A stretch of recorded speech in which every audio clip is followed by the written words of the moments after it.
मेघालय, नागालैंड और त्रिपुरा की 160 विधानसभा सीटों का सबसे बड़ा ओपिनियन पोल। नमस्कार दोस्तों, जय हिंद, वंदे मातरम। साथियों, त्रिपुरा, नागालैंड और मेघालय के लिए विधानसभा चुनाव की तारीखों का ऐलान हो गया है। इसी के साथ अब तीनों राज्यों पर सभी की नजरें टिक गई हैं। विधानसभा चुनाव को लेकर तीनों ही राज्यों में 2023 में मेगा मेन फोकस रहने वाला तारीखों का लेकर आप जान ली। आपको बताना होगा, आपको बताते हैं कि तीन राज्यों में फिलहाल राजनीतिक तस्वीर क्या है, यहाँ किस तरह से बदल सकती है। जानिए क्या है समीकरण। सबसे पहले तो आपको बता दें कि नागालैंड में विधानसभा कार्यकाल 12 मार्च को और मेघालय विधानसभा का कार्यकाल 15 मार्च और त्रिपुरा विधानसभा का कार्यकाल 22 मार्च को समाप्त हो रहा है। त्रिपुरा में बीजेपी बहुमत के साथ सत्ता में, तो वहीं मेघालय और नागालैंड में गठबंधन के भरोसे बीजेपी की सरकार चल रही है। साथ ही तीनों राज्यों में 67 सदस्य विधानसभा सीटें हैं। साथियों, बता दें कि इसी साल इन राज्यों में काफी महत्वपूर्ण विधानसभा चुनाव है। दोस्तों बता दें कि राजस्थान, जी हाँ दोस्तों, राजस्थान के सहित इस साल 9 राज्यों में विधानसभा चुनाव है, जिसमें 3 राज्य काफ़ी महत्वपूर्ण है, नागालैंड, त्रिपुरा और मेघालय। ये दोस्तों पूर्वी भारत के सबसे बड़े राज्यों में माने जा रहे हैं। असम के मुख्यमंत्री हिमंता बिस्वा शर्मा के लिए बड़ी चुनौती मानी जा रही है, क्योंकि दोस्तों उन्हें पूर्व का योगी कहा जाता है और आने वाले दिनों में ये राज्य उन्हीं के अंडर में आने जा रहे हैं। तो ऐसे में साथियों, क्या है राजनीतिक तस्वीर।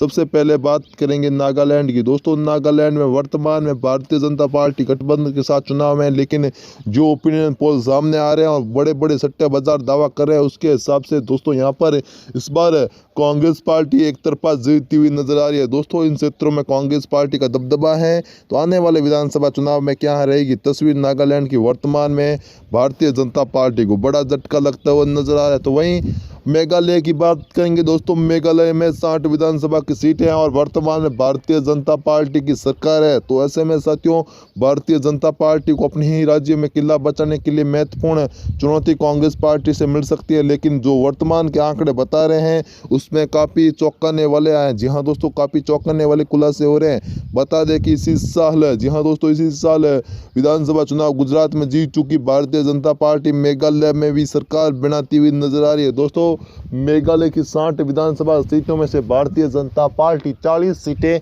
जीतती हुई नजर आ रही है। दोस्तों मेघालय में भारतीय जनता पार्टी 40 सीटों के साथ सरकार बना रही है। ऐसे में साथियों, ये कांग्रेस पार्टी के लिए बड़ा झटका माना जा रहा है, क्योंकि कांग्रेस पार्टी सत्ता विरोधी लहर को अपने पक्ष में नहीं करती हुई नजर आ रही है। दोस्तों गुजरात के बाद अब यहाँ पर भी कांग्रेस पार्टी को हार का सामना करना पड़ सकता है। इसके अलावा दोस्तों अब बात करेंगे त्रिपुरा। जी हाँ दोस्तों, त्रिपुरा काफ़ी महत्वपूर्ण राज्य है। त्रिपुरा में हाल ही के दिनों में, जी हाँ दोस्तों, पिछले 1 वर्ष में जहाँ हिंसा हुई, उसी के बाद भारतीय जनता पार्टी का ग्राफ लगातार बढ़ रहा है। दोस्तों भारतीय जनता पार्टी त्रिपुरा में अपनी मजबूत पकड़ बना ली है। दोस्तों त्रिपुरा की बात करेंगे तो इसी क्षेत्र में भारतीय जनता पार्टी की सरकार है और 60 सीटों में से भारतीय जनता पार्टी, जी हाँ दोस्तों, 60 सीटों में से भारतीय जनता पार्टी 45 सीटें जीतकर सरकार बनाती हुई नजर आ रही है। दोस्तों कांग्रेस पार्टी यहाँ पर अपने अंदरूनी कलह के कारण हार का सामना कर सकते हैं। ऐसे में साथियों, वीडियो आपको कैसा लगा कमेंट के माध्यम